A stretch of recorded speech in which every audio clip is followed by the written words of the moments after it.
ଧଉଳି।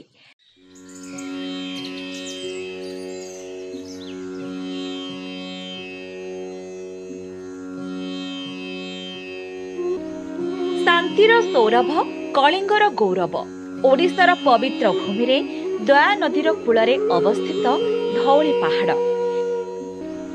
ଯେଉଁ ପାହାଡ଼ କେବଳ ଏକ ସାଧାରଣ ପର୍ବତ ନୁହେଁ, ଏହା ଇତିହାସର ଏକ ଅମର ଗାଥା, ଯେଉଁଠି କଳିଙ୍ଗର ବୀର ସନ୍ତାନଙ୍କ ଶୌର୍ଯ୍ୟ, ସାହସ ଓ ତ୍ୟାଗର ସ୍ମୃତି ଚିରନ୍ତନ ହୋଇ ରହିଛି।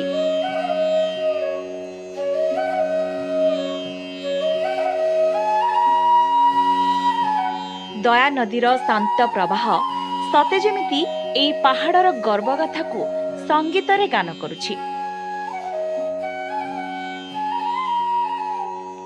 ସେମିତି ଧଉଳିର ଶାନ୍ତିସ୍ତୂପ ସାରା ବିଶ୍ୱକୁ ଅହିଂସା ଓ ମୈତ୍ରୀର ଅମୃତମୟ ବାର୍ତ୍ତା ପ୍ରଚାର କରୁଛି। ଖ୍ରୀଷ୍ଟପୂର୍ବ 261ରେ ଦୟା ନଦୀର ତୀରରେ ଘଟିଥିବା କଳିଙ୍ଗ ଯୁଦ୍ଧର ଭୟଙ୍କରତା ଦେଖି ସମ୍ରାଟ ଅଶୋକଙ୍କ ହୃଦୟ ପରିବର୍ତ୍ତନ ହୋଇଥିଲା। ସେ ଶାନ୍ତିକୁ ଜୀବନର ବ୍ରତ ରୂପେ ଗ୍ରହଣ କରିଥିଲେ ଏବଂ ବୌଦ୍ଧ ଧର୍ମର ମାର୍ଗରେ ଆଗେଇ ଯାଇଥିଲେ।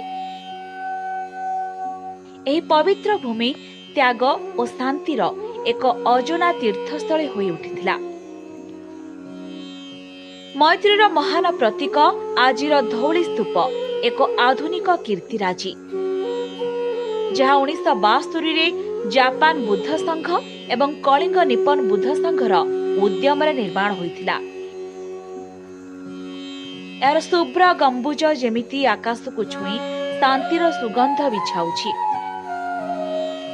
ଏହି ସ୍ତୂପରେ ଖୋଦିତ ବୁଦ୍ଧଙ୍କ ଜୀବନର 4ଟି ପ୍ରମୁଖ ଘଟଣା ଜନ୍ମ, ଜ୍ଞାନ ଲାଭ, ଧର୍ମ ପ୍ରଚାର ଓ ମହାନିର୍ବାଣ ଏକ ଦିବ୍ୟ ଅନୁଭୂତି ପ୍ରଦାନ କରେ। ଶାନ୍ତିର ଅମର ବାର୍ତ୍ତା ସମ୍ରାଟ ଅଶୋକ ଧଉଳିରେ ନିର୍ମାଣ କରିଥିବା ଶିଳାଲିପିରେ ଖୋଦିତ ନୀତି ସମୂହ ଅହିଂସା, ସମତା ଓ ମାନବିକତାର ମହାନ ଆଦର୍ଶକୁ ପ୍ରତିଫଳିତ କରେ। ଏହି ସ୍ଥାନରେ ପହଞ୍ଚିଲେ ମନରେ ଏକ ଅଜଣା ଶାନ୍ତି ଓ ଦୈବତ୍ୱର ଅନୁଭବ ହୁଏ। ଧଉଳି କେବଳ ବୌଦ୍ଧ ଧର୍ମର ଏକ ପୁଣ୍ୟସ୍ଥଳୀ ନୁହେଁ, ଏହା ଓଡ଼ିଆ ସଂସ୍କୃତି, ଭାଷା ଓ ପରମ୍ପରାର ଏକ ଅବିଚ୍ଛେଦ୍ୟ ଅଙ୍ଗ। ଏହା ଓଡ଼ିଶାର ଶାନ୍ତିପ୍ରିୟ ମନୋଭାବକୁ ସାରା ବିଶ୍ୱରେ ପ୍ରଚାର କରୁଛି।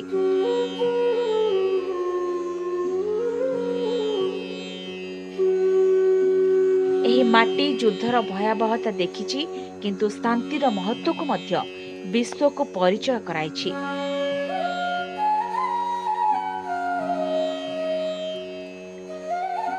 ଧଉଳି ଆଜି ମୈତ୍ରୀ, ଅହିଂସା ଓ ମାନବିକତାର ଏକ ଅମର ପ୍ରତୀକ ଭାବେ ସମଗ୍ର ବିଶ୍ୱରେ ସମ୍ମାନିତ।